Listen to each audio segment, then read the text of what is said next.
When international onlookers contemplate the architectural heritage of the United Kingdom, they instantly think of historic brick terraced houses and cozy cottages.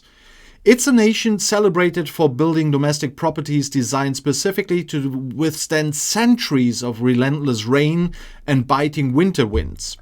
However, a monumental atmospheric crisis recently blanketed the realm, exposing a deeply fragile and utterly hilarious vulnerability in British domestic life.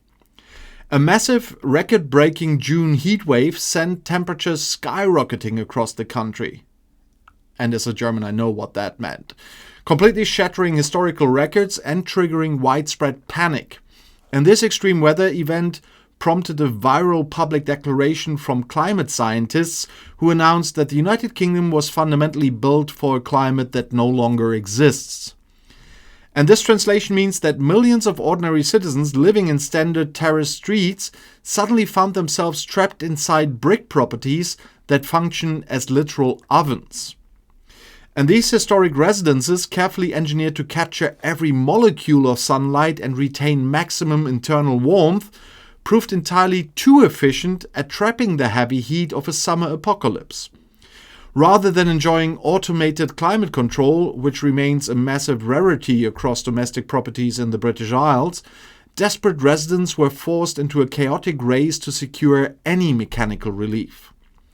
And this mass panic triggered an immediate absolute nationwide shortage of cheap plastic desktop electric fans, transforming these humble appliances into the most valuable contraband on the high street. Local retail giants and corner hardware shops were completely ransacked within a matter of hours by frantic consumers, desperate to buy anything with spinning blades to lower their domestic temperature.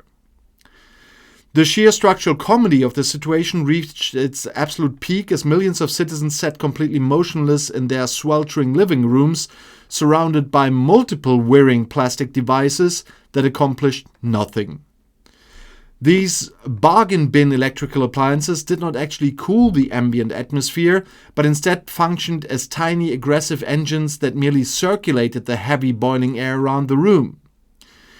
It introduces a spectacular level of domestic satire when a human being is reduced to sitting directly in front of a rotating propeller, feeling like they are trapped inside a giant commercial hairdryer. And the digital landscape across the country naturally exploded with an absolute frenzy of comedic resignation, with millions of hyper-connected citizens sharing videos of their increasingly desperate attempts to survive. Resourceful individuals began placing giant blocks of ice, bags of frozen peas, and chilled water bottles directly in front of their desktop fans, attempting to invent a primitive form of localized cooling. And this resulted in thousands of suburban kitchens smelling vaguely of melting plastic and defrosting vegetables, adding an entirely new layer of sensory distress to an already agonizing meteorological catastrophe.